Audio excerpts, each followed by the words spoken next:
Kinailangang tuklapin ang kisame ng tindahang yan sa Tagbilaran City, Bohol para hulihin ang isang malaking sawa. Nasa 35 kilo ang bigat niya na na-turn over na sa DENR. Sa Rosario, Cavite, namataan ang isang sawa patawid ng kalsada.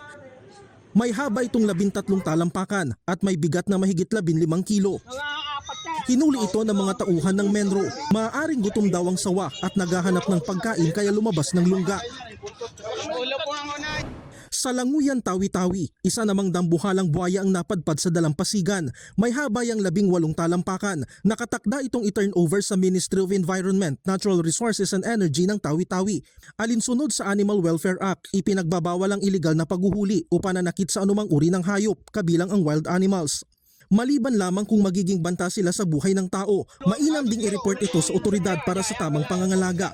Ang mga mahuhuling lalabag ay maaaring makulong at pagmultahin. Jarek Pasilyaw ng GMA Regional TV nagbabalita para sa GMA Integrated News. Huwag magpahuli sa mga balitang dapat niyong malaman. Mag-subscribe na sa GMA Integrated News sa YouTube.